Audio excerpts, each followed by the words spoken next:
Peter, good to see you. An important topic today. We are walking through the 5 documents that every wealthy client needs to preserve family legacy.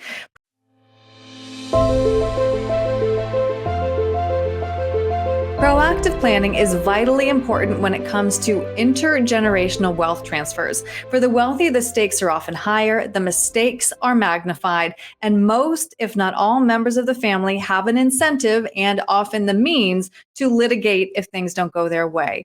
So the first document that you say you need to have on hand is an updated estate plan. Yeah, and estate planning is so important, even when family members don't have the means. Unfortunately, even small assets can be the source of contention within the family, especially if wishes are not properly documented. And then we could go as far as like celebrity cases, example after example Right. after example of not having those estate plans in place or finalized. But your will, your trust, your power of healthcare, your power of attorney, your medical directive.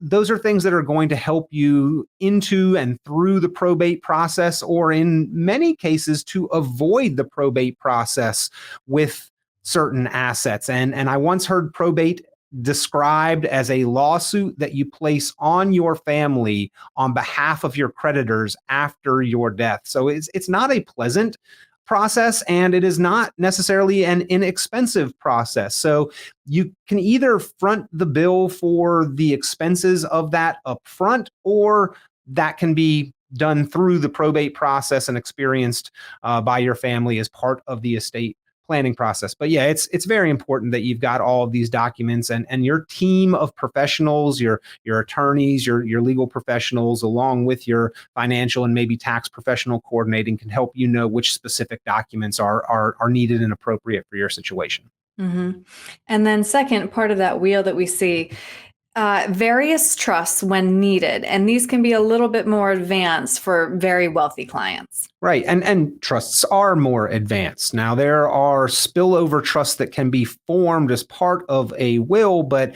a will tells the court who gets what through the probate process. But after that process, those assets are theirs to do with what they wish. They are now theirs, whereas certain types of trusts can provide privacy, streamlining the process around probate, and a lot of times what they're put in place for is an element of ongoing control. After your death, your passing, you can't take your assets with you.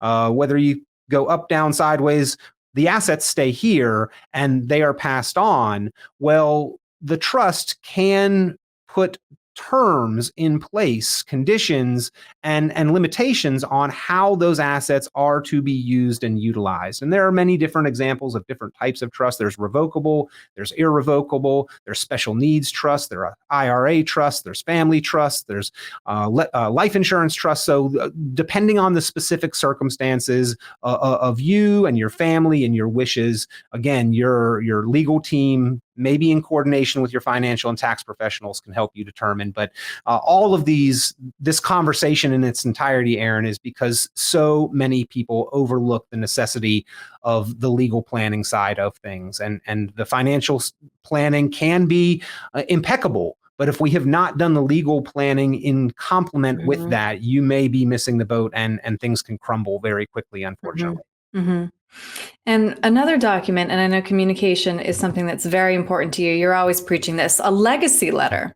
Right. Well, the legal documents are all about the facts, just the facts, right? Very cold and emotionless by intention. That is the way that they are intended to be. So when we are passing assets to loved ones, to family, to children, to grandchildren, potentially to anyone else, it's about a transference of value, but it's also about a transference of values. So maybe a legacy letter helps to explain how you came to where you are, your status in your financial life, and why you're making certain decisions about the division of assets, and what you would hope or intend that others do with that conveyance of wealth.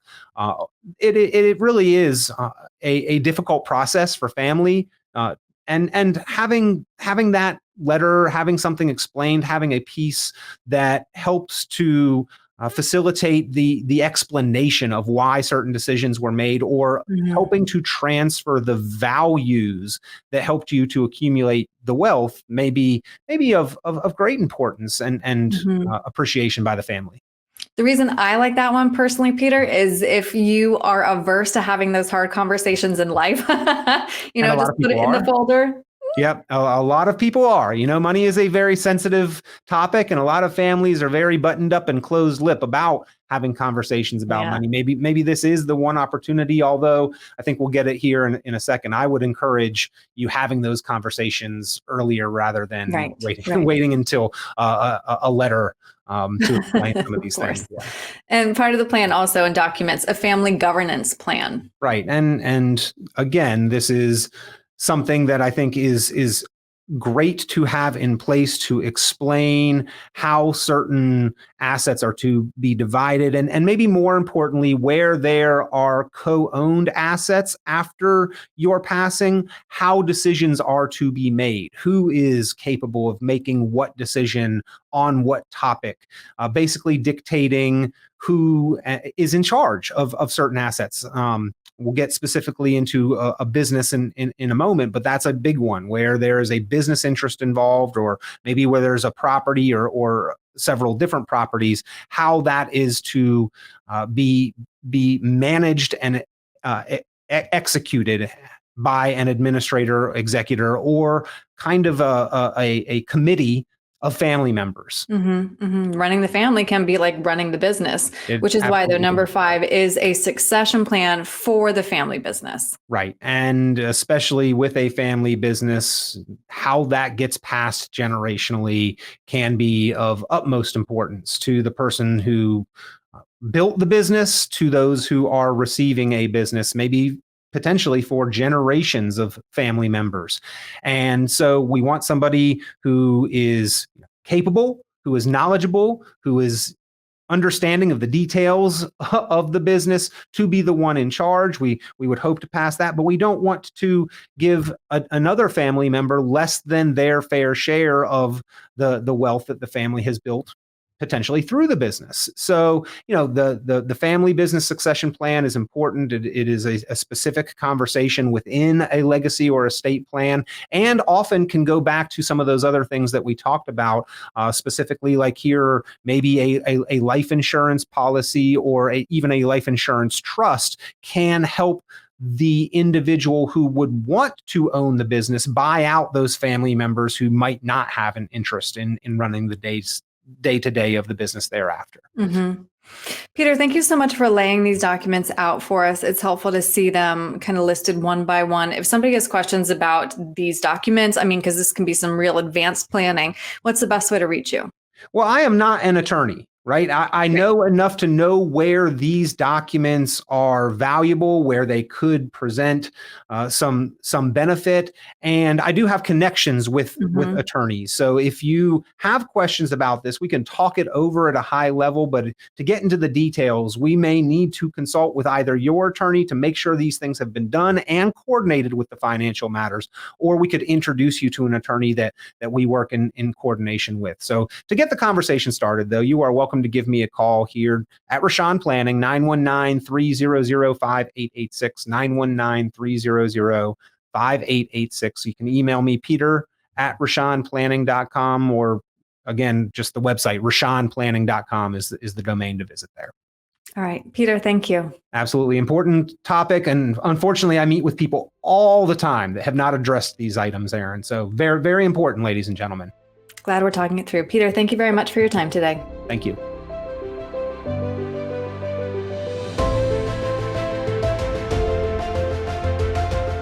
Hey everyone, Peter Richon here. Hope you enjoy the content. As always, make sure that you like, subscribe, share the videos with others that may find this information helpful. And as always, you're welcome to be in touch or to submit questions or comments. You can comment below the video anything that you'd like to see or hear shared on our YouTube channel and in future videos. If you got a topic that you've been thinking about or is of concern for you financially, be sure to let us know. We'd love to help you by discussing it on the channel. So Appreciate the continued views and the likes and the subscribes, the shares, the comments, always helpful. We look forward to getting you the information that you need.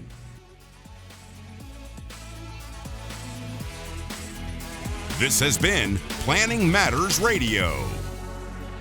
The content of this radio show is provided for informational purposes only and is not a solicitation or recommendation of any investment strategy. You are encouraged to seek investment, tax, or legal advice from an independent professional advisor. Any investments and/or investment strategies mentioned involve risk, including the possible loss of principal. Advisory services offered through Brookzone Capital Management, a registered investment advisor. Fiduciary duty extends solely to investment advisory advice and does not extend to other activities such as insurance or broker-dealer services. Advisory clients are charged a quarterly fee for assets under management, while insurance products pay a commission, which may result in a conflict of interest regarding compensation.